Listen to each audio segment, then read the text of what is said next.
Ready.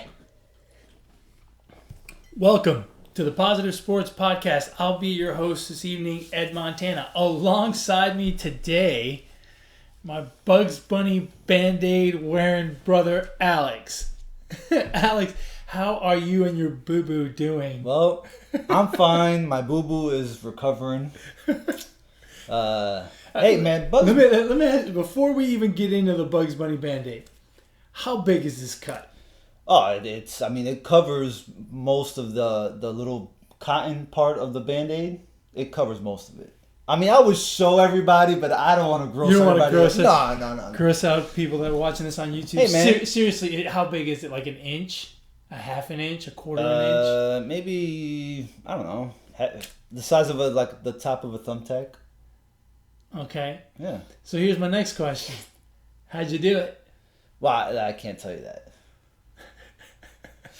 Hey, man, these are working hands of laying down concrete on a Saturday afternoon in Texas. You know Did you hurt him over at Mom and Dad's? Yeah, that dumb wooden, the wooden handle on the spatula. Yeah. I was grabbing that thing mighty tight, so it just ripped off a part of my skin. So it's not a cut; it's a blister gone bad. Yeah, but it's like you can see the meat in my hands. In my hands, bro. Hey, look. Well, not in your hands, just that one hand, because you don't have don't have a Bugs Bunny Band-Aid anywhere else. Well, the finger is part of the hand. Right, but it's one hand, not hands. Oh yeah, well, You're such a weenie. Hey, man. It was either the choice of a Bugs Bunny Band-Aid or a, colorful, neon, sparkly Band-Aid that my daughter suggested. The Band-Aid, the fact that you have a Bugs Bunny Band-Aid on makes you a bit of a weenie in and of itself. But the fact that it's a blister gone bad, I'm willing to bet it is tiny. Go tell a starting pitcher that. I bet you pitchers wear Band-Aids. What do you do for a living? It doesn't. Not pitch. Hey, man, I worked that 10 key with these fingers, all right? Hey, if you grew up like me watching Looney Tunes, I love this Band-Aid. Well, yeah, no, I love them too, but I'm not going to wear one over a little blister on my hand. No, it's all right. I wore it just for our fans on the podcast. What, do you think we got a bunch of Bugs Bunny fans on our podcast? Possibly. If they follow us and me, then yeah, Probably are. Probably got some 37-year-old kids out there. A bunch of Looney Tunes. Looney Tunes, that's right. All right, man. Sunday. Fun day. Is it fun day? Is it fun day? Look, for me, it's been fun. I've been out at the baseball fields with my son, watching him play ball, just hanging out with friends, talking and shooting the breeze. Yeah. In 100-degree heat. So it's been a good day for me. I got to run in earlier. I'm living the dream. Nice. Once we get done with this, I'm going to go binge watch baseball and football. Sunday fun day for me. I think the Cardinals are still winning 1-0. So we started the playoffs. Yes. The wild card games happened. Yes. Right? Were you... Now, did you enjoy the Washington Milwaukee game? Yes and no. And I'll tell you why. Yeah. What was it? 3-0? Heading into the eighth? 3-1. It was 3-1. It was 3-0 at one point, but in the eighth, I think it was 3-0. 3-1, I'm sorry. Right. So it was 3-0. The way the game was playing out was, okay, the Brewers got this. Right. Yeah, that's the way it looked. So around the time of my daughter's bedtime, I decide to go tuck her in and then, make my way back to the game. Well, she wanted a book read and whatever. By the time all that passed, I go downstairs and the eighth inning is over, and that's when all the fun happened. Yeah. And so I missed it all. I had to rewind it back and see what was going on. Even the first 3 innings, which is where all the runs happened prior to the eighth, the Brewers scored 2 and then 1. The Nationals came back and scored 1 on a home run. It was a pretty quiet game. Yeah. Throughout. And then all of a sudden the eighth inning just happened. And it never fails, man. An error will always lead to trouble. Yeah? Always. And it's funny how the Juan Soto hit the that base hit turned error. Oh well, ended up being an error, right? It wasn't a base hit. Yeah, I don't think they gave him a hit on it. Right, to Yelich's replacement. Yeah. Right? So, go figure. But again, another reason why I think I understand the Nationals won the game, but I wouldn't have started Scherzer in game 1. Obviously, he gave up 3 runs nice and early. But it wasn't a bad outing. No, but I mean... But giving up 3 runs early is, kind of puts you on the back heels a little bit. Yeah, absolutely. Yeah, you certainly looked prophetic when you said, as the game was playing on, that Scherzer was not the good start for them. But, they managed to pull it out. No. The big mistake, obviously, was the right fielder throwing that ball home and not getting the out, and letting those runners advance, and it just became a mess. Well, actually, he didn't throw the ball home; it didn't matter at that point. He just missed it, right? Yeah,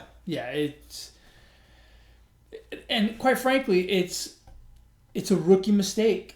I mean, I hate to say that, but it's a rookie mistake. He just didn't know the situation. You're playing no doubles at that point, so you're playing deep. Chances are you don't have a play at the plate on that guy coming in from second. Yeah. So, worst case scenario there, you got second and third, or maybe first and third. You still have 2 outs. Get the ball into your cutoff and just play the 9th inning and maybe beyond. Instead, he thought he could make a throw from back there, which I don't think he had a chance to get that out, and he ends up throwing it away, and it makes matters worse. So, was Hader charged? Was he pitching the 8th? He pitched all the 8th, yeah. All the 8th? He got the last out, too. So. Oh, okay. Yeah. Huh. Well. Am I the only one that's irritated by that guy constantly rocking? Like, he takes 6 steps before he pitches when he comes set. I've never noticed. Him, and there's another guy that does it. There's a guy from the Nationals. I think it's the Nationals that does it.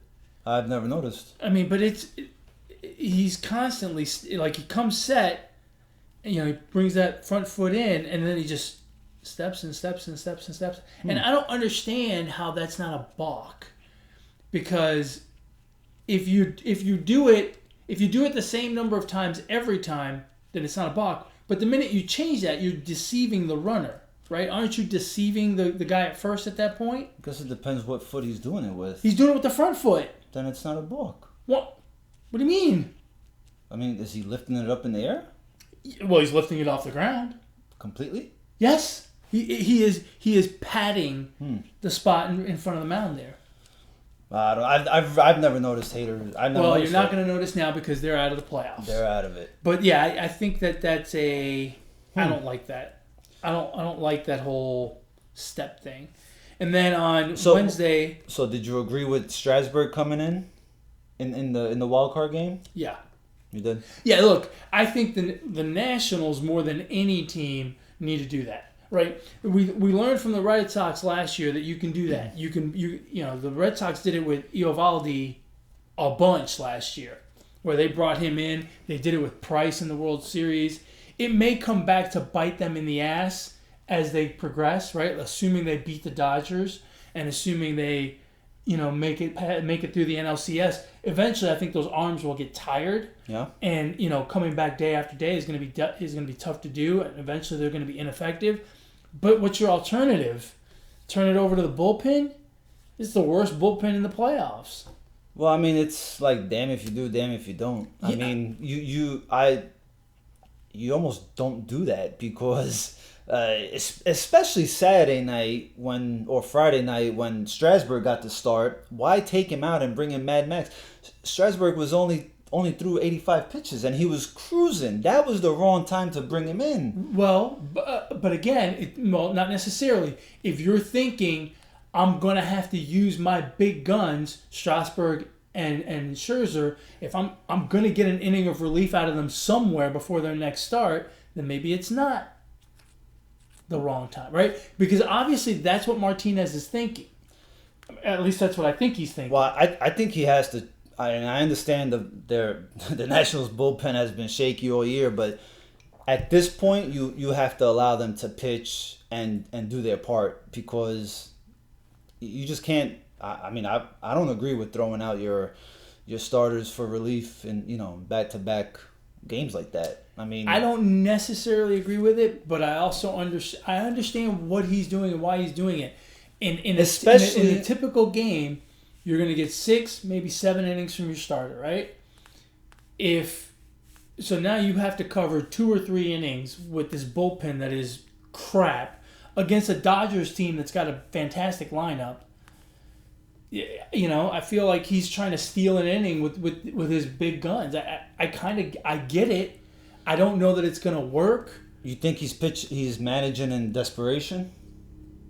Because I think he is, and I don't think that does well for the team, because you're taking away some appearances from the relievers, and if they don't get that inning of work in, or a batter or 2 in, it kind of throws off their rhythm when you try to bring them in 2 games later, or especially whatever. with more days off. Yeah, so yeah. I don't really. Yeah, I mean, and plus it's not like you have Kurt Schilling and Randy Johnson. Like, these guys were able to go a complete game and pitch you into the 9th.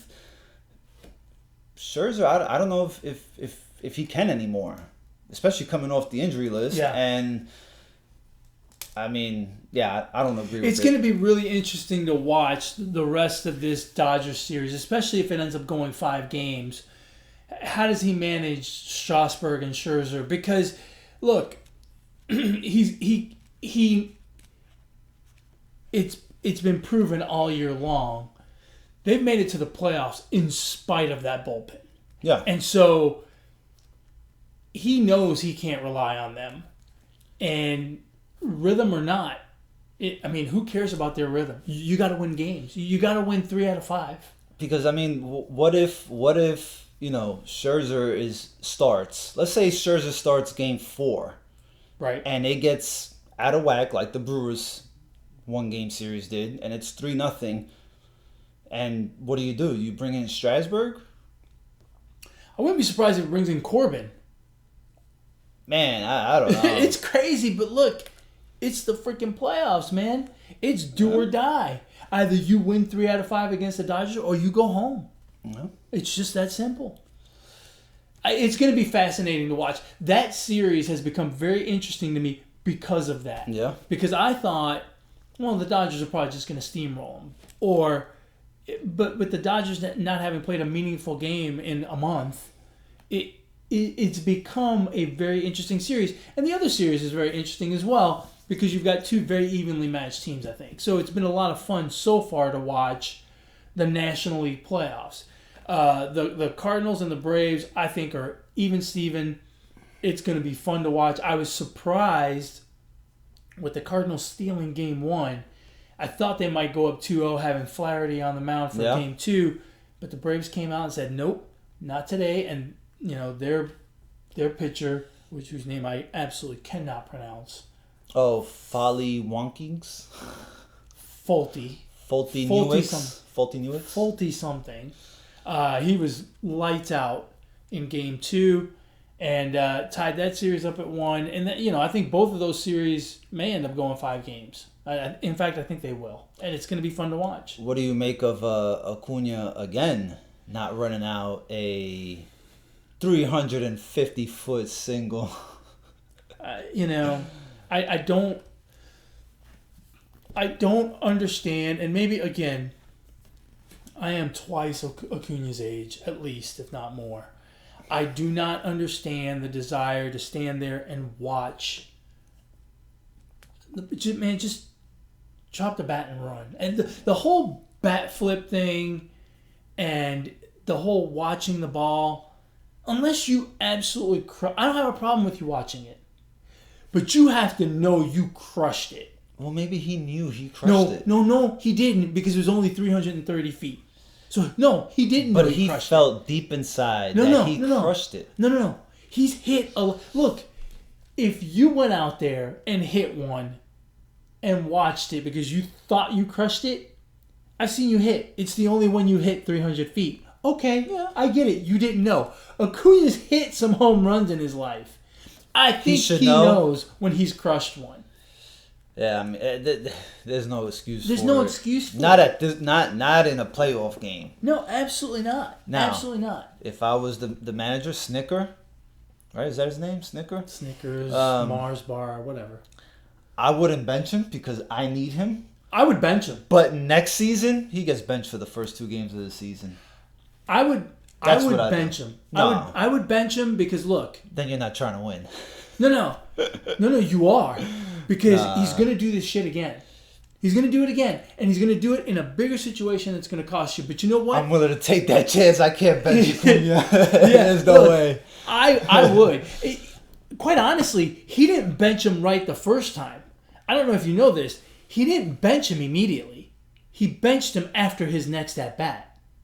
Oh, okay. So he's already wimping out on doing the right thing for his team. Yeah, no, there's no way I would bench him. I would bench him. No way.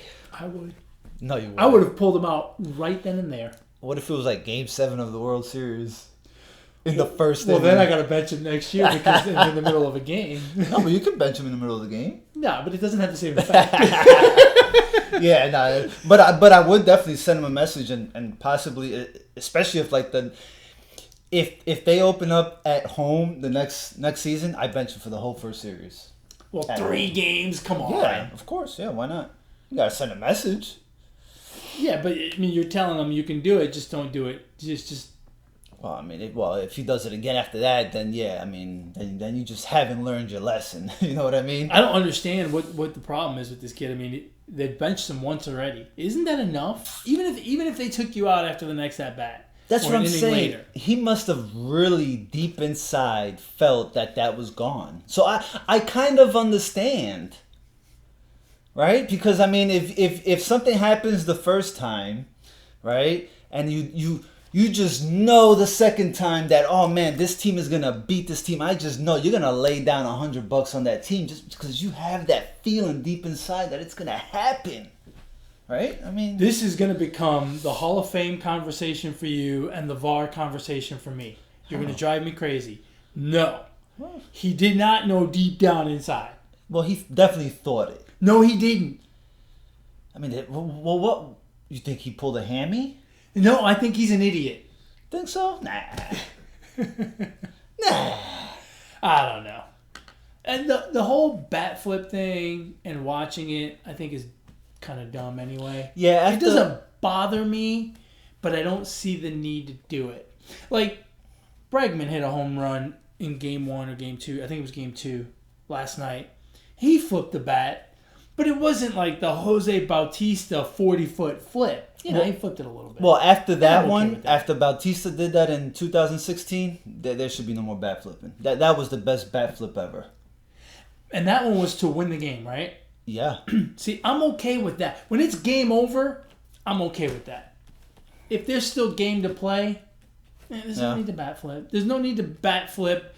There's no need to really watch. Again, it doesn't. If you absolutely crushed it, it doesn't bother me.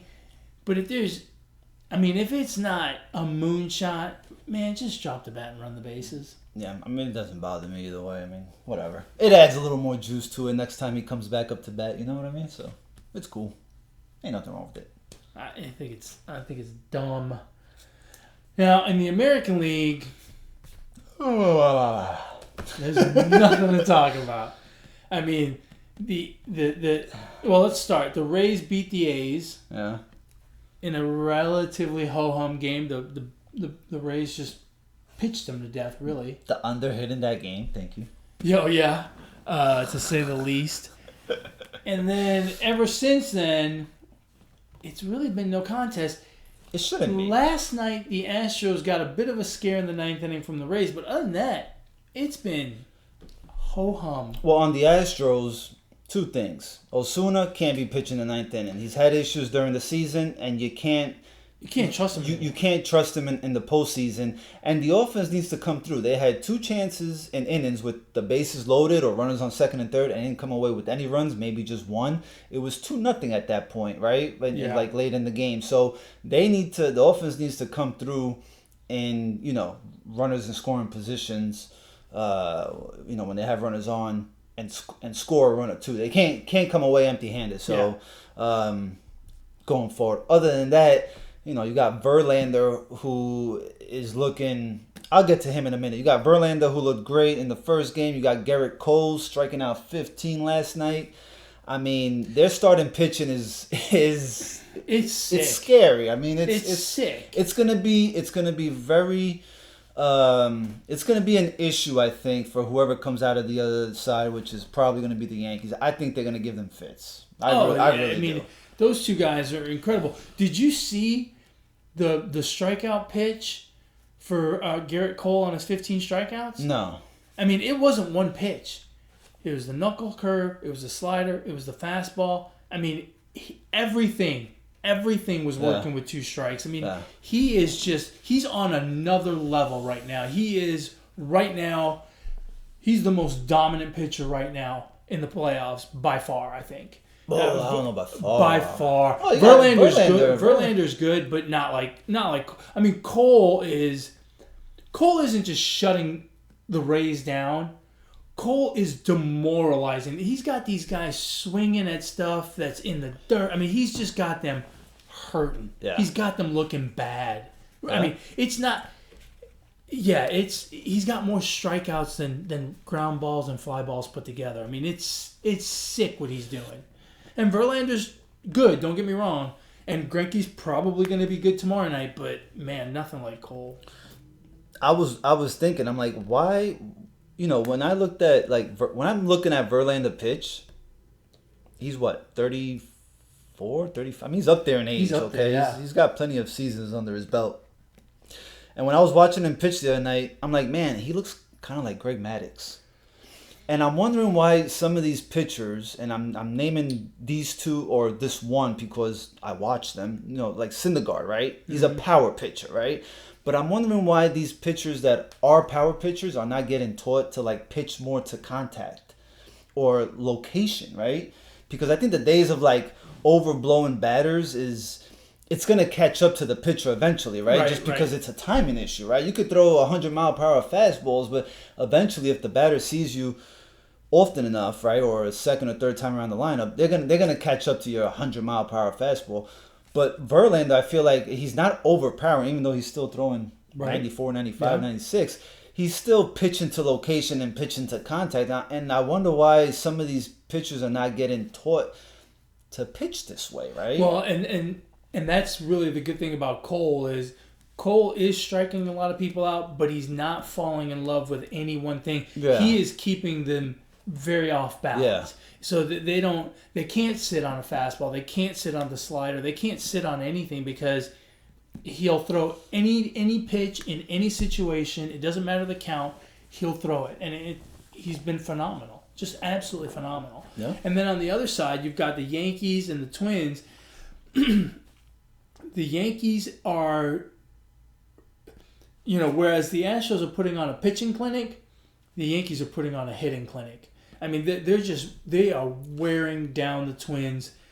Every single at-bat takes 5 or 6 pitches. They're playing 4-hour baseball games because they're going to make – no one is going to get out of an inning with 10 pitches. No one. They make every inning a 20-pitch inning, and they work those pitchers to death. They do not swing at balls, and they will make you come to them.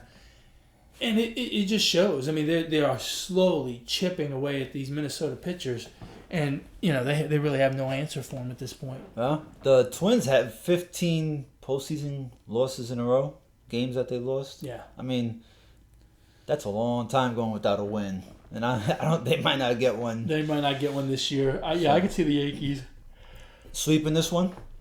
Well, I think they're both going to be sweeps. Going out on a limb. Well, yeah, I like to predict the crazy. That's my parlay tomorrow. They might as well just skip game 2, and I wonder how much you would have to put to actually win some money there, right? A parlay on those two. For game 3?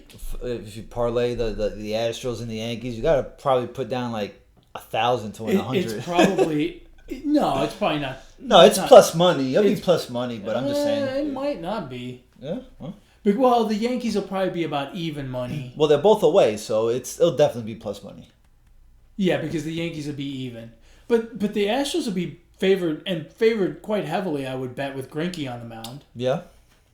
True. So I don't know. So it may be close to even money. Yeah. It's crazy. Yeah. And look, and that's the series we want. The Astros and the Yankees is the series we want. At the end of the day, I think. Yeah. I mean, nobody wants to see the Twins and the Rays. Well, look. These are the two best teams in the American League for sure. Yeah. I think, and it's only right that they meet up in the ALCS and hammer it out over 7 games. I hope we get a 7-game thriller. I hope they go back and forth. No team gets a 2-0 lead, and no team gets a 2-game lead in the series. Yeah, it could. I mean, it could definitely come down. Back and forth. That'd be awesome. It could definitely happen. Speaking of 2 games in a row, overreaction Sunday afternoon. The Cowboys suck. Yeah. I mean, well, are we overreacting to overreactions? Well, now we might be doing that. Well, now we got to overreact the other way, right? I mean, look, if we're gonna make it on ESPN, we got to say the Cowboys are gonna win the Super Bowl when they were 3-0. Right. Actually, you say it when they were 1-0, and then just confirm it at 2-0 and 3-0. And now that they've lost 2 in a row, and their offenses look pitiful, when they had, well, to be fair, they haven't lost yet, but they are down 24-0 in the second half to the Packers. Now that their offense looks like poo-poo, hey, we're gonna overreact and say we're gonna overreact. And they're not making the playoffs. They're not making the playoffs. They're 500. They're gonna finish in last place. Well, no, because the Redskins are there, and there's no overreaction there. That team is gonna end up in last place. That is the worst team in the NFL. We talked about this. We talked about this a little bit earlier when you got here. Between the Dolphins, the Bengals, and the Redskins, you need to make a poll on that. Who is the worst team? Which one is more likely to go 0-16? I think it's the Dolphins. Do you? Because I think they're doing it on purpose. Yeah. Whereas the Redskins are actually trying. And I think the Bengals are actually trying. But they just suck. Whereas the Dolphins suck and they're not trying. Yeah, there's so much dysfunctionality with the Redskins that that's got to be the biggest word you've ever used on this podcast. It is. It really is. Ever in life. And we're probably dysfunctionality. That they... Say that fast 3 times. No, I can't. We won't even try. Yeah, the Redskins suck. They're the worst team, man. They are worse than the Bengals. They are worse than the Dolphins. Okay, here's what I wanted to ask you. Since we're talking about the Redskins. Did you hear... There's an audio or video of Jay Gruden saying he really didn't want Haskins drafted. Right. So my question is, for a franchise, in your mind, in your opinion, whose call is it on draft day? Is it the GM's call? Because it sounds like the general manager was the one that wanted Haskins. Or is it the head coach's decision to say, hey, we want this guy, go ahead and draft him? Here's the thing. The coach has to have faith and has to have the players that he wants to run his type of offense, to run his type of defense, to have it work the way he wants. But I just think there's so few guys that can do the talent evaluation and the contract evaluation, especially in the NFL, along with the coaching, that you have to have a GM. And if you have to have a GM... then it's that guy's responsibility to build a team that works for this guy. So ultimately, to answer your question, I know I'm kind of going back and forth. I think it's the GM's job to draft a team that works for the coach that he has. Right. And in this case, I think that's what's going to get one of those guys fired. Right? Because, I mean, that's the way it works. And the sad thing in D.C. is... You've got an owner who hasn't really given any direction, I feel like, to the organization. So the organization doesn't know the GM's going to put the team together and the coach is going to coach it come hell or high water. Right. Jay Gruden saying that tells me he thinks he can influence who his GM is going to be that's going to get him the kind of guys that he wants. And the GM... bringing in a guy that the coach doesn't want tells me he thinks he can influence the owner into getting the coach that he wants, so that this coach can use the players that he's bringing in. That sounds like a whole bunch of dysfunctionality. Yeah, exactly. See what I'm saying? So that's why that's I say dysfunctionality personified. Absolutely. Boys and girls, the word of the day: dysfunctionality. Country of origin? Yeah, Washington D.C. Oh, I'm sorry. I thought you asked where it's most prevalent. Yeah, I mean, and that's exactly my point. Like, I think the owner, Dan Snyder, needs to get rid of both of them, because it's obvious that the GM can't evaluate quarterbacks, can't evaluate head coaches, because Jay Gruden is not a good head coach. So they should both be gone. That's what I think. But yeah. So I don't know. One of them won't be there.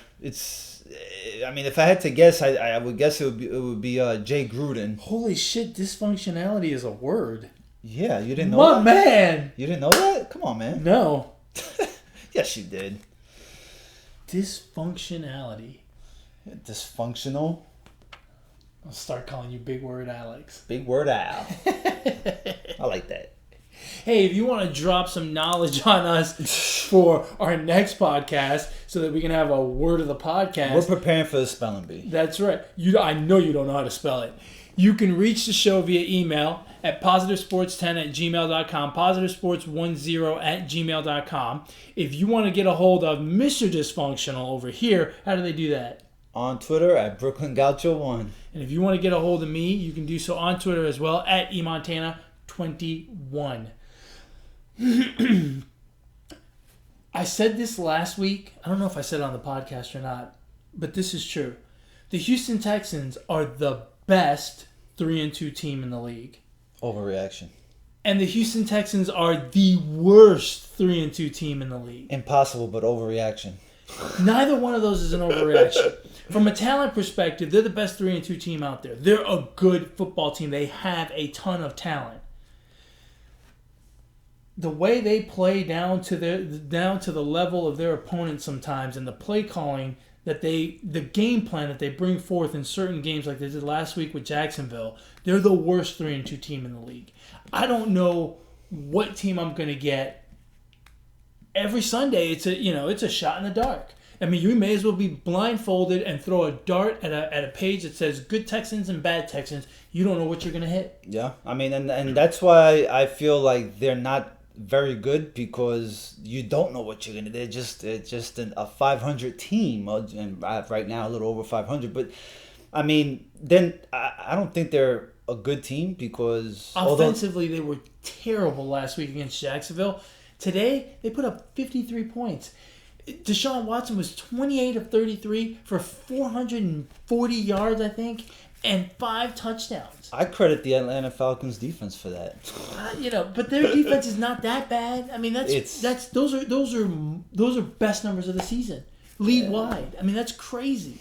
They ran the ball for almost 200 yards. It's just, how can that be the same team that last week couldn't get a first down against the Jaguars? Again, they're the best 3-2 team. They are the worst 3-2 team. I have no idea what we're going to get from Sunday to Sunday. No, I have no idea. And that's been pretty much all of the NFL for years now, it feels like. Because every year it feels like it's just a week-to-week league.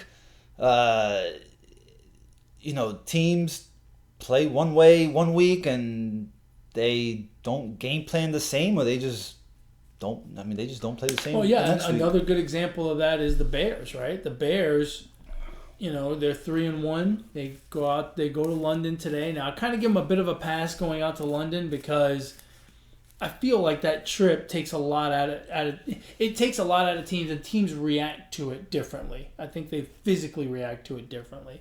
So I kind of give them a pass, but they went down 17-0 quick to the Raiders. Came back to take a 21-17 lead. I thought, okay, they're going to do what they do. They ended up losing 24-21. Again, another team that I just don't understand. They may be the second worst. They may be the second best 3-2 team, and they may be the second worst 3-2 team. Yeah, Bears get no excuse from me. Got to beat the Raiders, especially when the Raiders are traveling for like the next 6 weeks. Yeah, it's just they shouldn't. I don't care where they were playing. That NFC North looks like it's going to be a good time. The Packers are going to be 4-1. The Lions are 2-1-1. The Bears and the Vikings are 3-2. I mean, that's going to be a dogfight. Yeah, it's going to be fun to watch. It could be. I don't know how the schedule shakes out, but I hope they play each other the last week of the season. Doesn't every division play each other? Yeah, they do. I think they play like the third to last and the last week. That'd be awesome. So. It all comes down to the last season. Who's impressed you the most? We're 5 weeks in now. Who are you most impressed with? Shit, I don't know. The Redskins. Yeah. I don't know. I only watched one team. I have no idea. I'll tell you who impresses me the most individually is McCaffrey. Yeah. I mean that guy can run it. He can catch it. I'm willing to bet he can throw passes as well. He is a hell of a player. I mean, he racked up a ton of yards today, albeit against the Jaguars. But then again, the Texans couldn't do anything with them last week. But he is just every week. He is the far and away the most consistent player they have. They had a picture of him up right before like around training camp, and man, he's ripped. I mean, he went into some kind of program diet. I mean, he is absolutely ripped. He's gained a lot of. I thought he was going to be slow this season. He's actually looked.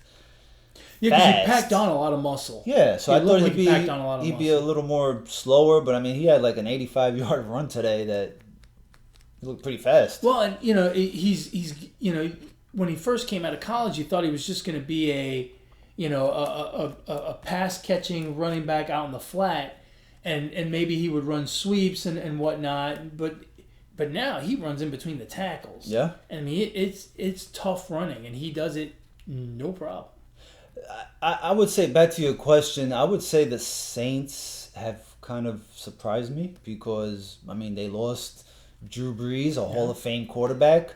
And although even though I thought that, they would stay competitive and, Bridgewater obviously is no Drew Brees, but he would somehow keep them in games. And but still, you're surprised because anytime a starting quarterback goes down, unless you're Eli Manning, the team just kind of folds and doesn't play as good. But I mean, their defense is playing well, and they're kind of rallying around Teddy Bridgewater, and it looks like he has that locker room believing in him and within one another. So I think even though they're, it's not a surprise that they're 4-1. 4-1. It's not a surprise that they're 4-1, but they're 4-1 without Drew Brees. Yeah, how they got to 4-1 is kind of surprising. So, yeah, they have done a fantastic job of next man up. We talk about that all the time here on the podcast, and they've done an excellent job of it. Other teams have quarterback situations, and no one has responded quite like. Yeah, I mean they went up to Seattle and beat Seattle. Yeah.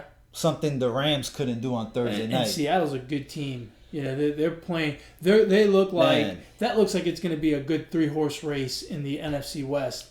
We'll see how San Francisco does tomorrow night against the Browns. If they can beat the Browns and stay undefeated, it's going to put some pressure on those other teams. But the Saints are the Seahawks are 4-1. The Rams are 3-2 right there. It's going to be. It's almost looking like we're going to have a serious log jam for those wild card spots because I think in the NFC East you've got Dallas and the Eagles who are going to battle it out. The other team will then be subject to the wild card situation. In the NFC North you've got everyone in that division is playing well. The NFC South you don't have much. You just have the Saints really, and then in the NFC West you've got 3 good teams. So you're looking at 2, 4, so that's 6 and 4. That's 10 teams for 6 spots. There's going to be 4 pretty decent teams unless there's collapses that are going to be left on the outside looking in. I feel the Rams are in trouble. Something about that team, and it's not even the Super Bowl hangover, but there's something about that team that is not functioning. It's not functioning, and I think it's coaching. I think McVay is overthinking stuff, and He's trying to be too cute. And that might be a result of the Super Bowl. You know? Kind of, sort of. I guess I could just contradict what I said. But either way. No. I see exactly what you're saying because I think sometimes these genius coaches, and I think, don't get me wrong, I think McVay is a genius. He's an offensive genius. I think sometimes in order to keep pushing the envelope to innovation, they start stepping on themselves. And it especially happens when they take a stumble. And look, the Patriots put a stumble on them. They were steamrolling through that season last year, and then all of a sudden they got shut down. Now it happened to be in the Super Bowl, but I think if it had happened in Week 10, they might have had the same problem. Or if it had happened in Week 1 this year, they'd had the same problem. So I agree with you. I think it's sometimes those innovative guys they get too much into their head. I agree with you completely. That's a great point. I like that. And Gurley, it's obvious he's not 100%. I mean, so you're not going to get the same Todd Gurley you got 2 years ago. I agree. You know, so it's like I sense a little trouble there. God, it's Alex, you're really bringing it today. Oh well. Dysfunctionality and great analysis on the Rams. Man, I don't even watch the Rams. I just made all that stuff up. That's impressive. Don't sell yourself short. You've been playing with the dictionary late at night. You've been watching the highlights. What did it say? One word a day? Right? Yeah, 1 word a day, yeah. Do you have one of those little calendars with word of the day? That's where you got it from. Well, no, I got my 10-year-old showing me index cards and flipping them over. Like, okay, Daddy, what's the word? What's the definition? Is she teaching you? Yeah, of course. I have to adapt to this new modern era of of new little geniuses, right? Yeah, it's tough. When these kids come home with stuff, I'm like, I have no idea. Yeah, it's kind of scary. My son asked me some shit about the Revolutionary War. I was like, when was that? Like 1992? He's like, no, I was older than that. I was like, really? Oh, okay. See, I got the best one-liner to get my 10-year-old, right? I got a 17-year-old at home, but he's on autopilot. Yeah, he already knows. But for my 10-year-old, when she brings home like some math problems that I haven't really done in a while, or trying to teach her how to do it my way instead of the way that they're teaching. Yeah. And because they're teaching a whole different way that I have no idea how. I'm like, look, just go this way. Don't take the 10 extra streets to get to the answer. Just take this one street and you're good. 3 lefts equal a right. That's it. So in order for me to sometimes learn, well, you know what? I take that back. Even with my son, because he'll come home with like some algebra stuff, and I'll tell them, look, man, you got to learn this stuff because you got to teach me. That's right. So with my 10-year-old, it's a little easier because she kind of feels like, yeah, I kind of learned something, and she feels grown if she teaches daddy something, right? Right. So excellent. That's a way for me That's a great tactic. That's a way for me to get out of teaching them. Yeah, teaching them and trying to overthink and smoke coming out of my ears. Listen, sweetie, you got to pay attention in school. Exactly. Because you're the one there and I'm not. That's it. So you got to bring it home and teach me. Exactly. Damn, I wish I'd have thought of that. Well, you can always have more kids and, No, I could not. Have you seen how much gray is in this stubble? It's not like yours. There's always room for more gray. No. Not in mine. Look, come on, mine is all gray. Don't you want to be that parent that has a football team assembled full of kids at the house? I mean, if I was younger, I'd love to have a football team. Yeah, if I can go back and plan things out a little better, I would. You'd have 11. I'd be popping them out. Well, she'd be popping them out left and right. I mean, I would build me. I couldn't do a football team. 11 is too much. But a basketball team. A basketball team with the baseball team? Nah. 9? You could if you had some multiples, right? Like if you had 3 sets of triplets, boom, baseball. That's start at 9, right? That's right. Yeah. And then you can just hit the ball to them. If I had all boys, oh my God, I think I would go baseball and turn them into the best starting 5 ever. Right? If you had 5 boys or 9 boys or whatever, your wife would kill you.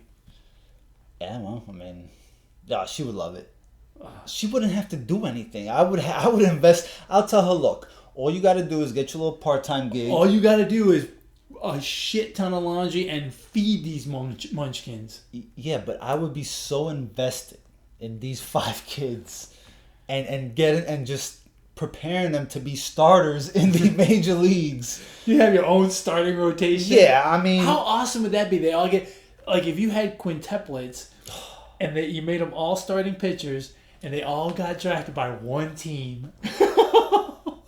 Yeah, I mean that's where I would take LeVar Bull's mentality and apply it. We would have to be drafted by one team because I can't be in 5 different cities. Right. It'd be impossible. Yeah, you'd have to like if you had 5 kids and they were on 5 different teams, you'd have to go spend a week following each kid. Yeah, unless I get cloned. No, we can't have 5 of me. We can have 5. That would be a lot of dysfunctionality. We can have 5 little bees. We can't have 5 adult bees. That's when your wife would kill you. But I would so do that. Like this podcast has gone completely off the rails. And you know what? They would be homeschooled, and I wouldn't even press them. Oh no! I wouldn't even press them to learn. I wouldn't even. By the time they were in junior high school, they wouldn't need to know Revolutionary War, algebra. Screw all that. All that goes out the window. We're focusing on baseball. Plain and simple. Kids, do not listen to this at home. Listen, what's the average retired age of a baseball player? 40? 35, 40? Perfect. Plenty of time to get some bifocals at that point and read on the Revolutionary War. You got plenty of time after retirement to learn all that crap. You don't need none of that to play baseball. Oh my God. Plain and simple.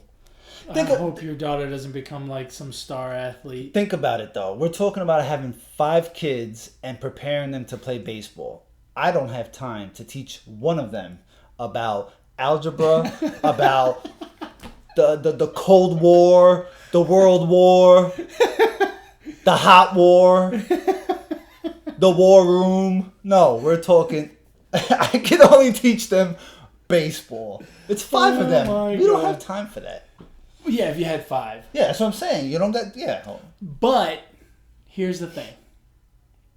You don't have 5, so that girl better get some good grades. Well, yeah, she better. Because I need to learn all the crap that she's learning. Oh, my God. This has gone off the rails. What else you got? Since obviously we don't want to talk about football. I have no idea. I hate when you ask me that because I don't have anything after that. After that, I mean, that was fun in and of itself. I guess it's over. This podcast is over. It's over. What are we on? Episode 95? 95. 95. Famous 95. I can only think of one right off the bat. Pittsburgh fans will probably know this guy, Greg Lloyd. Greg Lloyd's a good one. Richard Dent from the Bears. Well, okay, that's a good one. Yeah, well, that's a good one. If we need a good one, usually we can. What can I say? Richard Dent, yes. Just a quick update on our wager. What wager? I don't remember any wager. Okay, if you am I winning it? Yeah. Well, you're looking pretty good. Oh, yeah, wager. That's right. Buffalo Bills 6-2 over their first 8 games. I said 4-4, 5-3 would be a tie. They are 4-1 after their win today over the Titans. Not exactly a beautiful win, 14-7, but a win nonetheless on the road. You're looking good. 2 more wins. They got to win 2 out of their next 3. Who? What's the rest of their schedule? It's not. Or their next. I know they got the Eagles in there, which is not easy. They've already played the Patriots, so. I don't know. I hope that the Dolphins have to be somewhere in there. If the Dolphins are in there, I think they're going to win that game. You're going to go out on a limb I'm going to go out on a limb here. Hold on, let me look. Yeah, I can't remember who they're. But the Buffalo Bills. Hey man, however you get it done, 14 sets, an ugly game. So, the Dolphins they've got a bye week. Yes. The Dolphins in 2 weeks, and then the Eagles and the Redskins. This is not looking good for me. 6-2, easy money. Oh right? Man, yeah, that looks terrible for me. The Dolphins have a better chance of beating the Bills than the Redskins do. I can't believe you're so convinced that the Redskins are so much worse than the Dolphins. I think they're pretty darn bad. Yeah, I mean, record-wise, they're both bad. I just feel like the Dolphins have a little more sense of direction. Like they're kind of there's no dysfunctionality there. We know they're trying to lose games on purpose, but I think if they really gave an effort to win, I think they would win a game or two. What happens if all three teams are 0-16? The Dolphins, Bengals, and Redskins. I guess the Dolphins and the Redskins are going to play each other, right? Because it's East versus East this year. Oh, that's right. Oh, what if they tie then? If they tie, the Bengals get the worst Hold record. on a second. When is that game going to happen? Because we got to have a party for that one. If they tie, the Bengals would get the worst record if they were to go 0-16, right? Right. Yes, okay. yes. That would be awesome. Wow. Two teams 0-15-1, and one team. When do they play? They should play on the very last game. God, wouldn't that be awesome? Right? Because they're both going to try to lose. No, they play next week. What? Next week, one of them will get off the schneid. Dolphins. They had a bye this week. Oh, yeah. Dolphins had a bye. Is it in Washington? Hold on. It doesn't matter. It's in Miami. Oh, yeah. Dolphins are winning that game. Wow, a home game after the bye week. Yeah, I think. How much are you putting down on this game? Dude, I don't Who's gamble betting much. on this? I don't gamble much, but I don't understand. Like, in my opinion, you have to be a true degenerate gambler to gamble on two bottom feeder teams. I'll tell you what, man. Call me degenerate. Call me dysfunctional. You're betting on the Dolphins? I think so. I think so. Well, coming off the bye week. At home. Against the Redskins, who are 0-5. But remember, the Dolphins are trying to lose. I don't think the Redskins are. Man, I don't know. See, I can't. When there's two crappy teams like that, I couldn't put money down on either one of them. But think about unless the line was like 10 for some ungodly reason. Like, even then, think about how much fun it would be to bet that game. Why? Just because. Because then you're gonna watch that shitty game. That's not fun. Exactly. You know how much you're rooting for a team. I mean, that's not fun. You're gonna watch a crappy game. Hold on. There might be a line on this game already, just because the Redskins already played, right? Yeah, that's true. I don't know. But there has to be a line on this. God, I would not. I wouldn't touch it with a 10-foot pole. Hold on. Unless it was a 15-point spread, I wouldn't touch it. You know it's going to be 3.5. Miami by 3.5. I bet you anything it'd be Miami favored by 3.5. You think there's a line on this? There's got to be a line, right? Go ahead and check. Let's see. So you're saying 3.5? Yeah, it's going to be right around 3. 2.5, 3, 3.5. Not a pick 'em? No. The home team will be favored. 3.5. Oh, the Dolphins are underdogs. Oh my God! I'm all over that. All over it. But that's because Vegas knows they're trying to lose. What's the over/under on that game? Like 10? 41. I thought it'd be less. I'd go over on that if I had to. Bro, I'm all over the Dolphins on this. No, I'm not touching. Call me degenerate. You're degenerate. You're a dysfunctional degenerate. I'm going Dolphins. You got a shout out? Nah, man. Shout out to everybody watching this podcast, taking time out to subscribe, comment, look at us, listen to us, and ride with the Positive Sports Podcast. That's right. You can catch the podcast on YouTube, iTunes, Podbean, Google Play, whatever your listening platform that you choose. I don't have a shout out either. You don't got a shout out? No, I've been busy, man. I've been busy with stuff. This is a great time to be in, to sports. This is a great time of year, right? October is the best. You got football, baseball, hockey, and basketball about to kick off. Hockey already started, right? Hockey started this week. So fast. Yeah. And basketball starts, I think, at the end of the month. So right about the time baseball shuts down. That's right. You get basketball. Sweet. Which, from the early look of basketball, it looks like we're going to get a heavy dose of the Lakers. Oh yeah. Which I don't think I can stomach. Well, the good thing is, you're old. You don't stay up past 9 o'clock. They come on at 9:30. You're gonna probably not watch them. They'll put them on prime time. Yeah, well. The Rockets. look out for the Rockets. I know you don't like him. No. Listen, as much as I bash James Harden, I think the Rockets are going to be up there.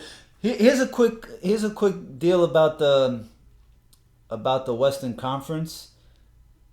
You can talk so much about all the teams, what they've lost. There's new looks for all the teams. Yeah. There's no way to really figure out how they're gonna match. Paul George, this is his second season in a row with shoulder surgery, so he's gonna miss some time in the beginning. Yep. You don't know how that's gonna work out. You don't know how James Harden's no-foot jumper is gonna work out. Him and Russell Westbrook. You don't know how Klay Thompson not being there, and then now you inject D'Angelo Russell. You don't know how. This is, as you talk about this is by far the most interesting basketball regular season we've seen in a long time. The one difference is, or the one team that stands out that really hasn't changed much as far as their starting five are the Denver Nuggets. They kind of have the same players, kind of went under the radar in free agency. But with them, you'll wonder, how do they handle success, right? Like, how are they going to handle success? They kind of flew under the radar last year, even though they were in the top 3 for most of the season. Most people really didn't take notice until the playoffs. Now they've got more of a target on their back. People are going to want to play them hard. They're going to want to measure themselves against them. It should make it quite interesting to see how they do. But now that you say that, they have a chance to fly under the radar again, just because there's going to be so much eyes on the Lakers, on the Warriors, on the Rockets, and so they may have, I don't think we've ever seen a team maybe fly under the radar like that in back-to-back seasons, right? Usually and be in the top 3. Yeah, so it'll be interesting. Should be good. It'll be interesting. Alrighty, folks. As always, hit the subscribe button on our podcast. Send us any of your comments via email. Reach out to us on Twitter, comment on the show, whatever you want. We'd love the interaction with you guys. And we've come to the end of another wonderful episode 9-5 of the Positive Sports Podcast. As always, folks, ignore the negativity. Be the positivity. Peace.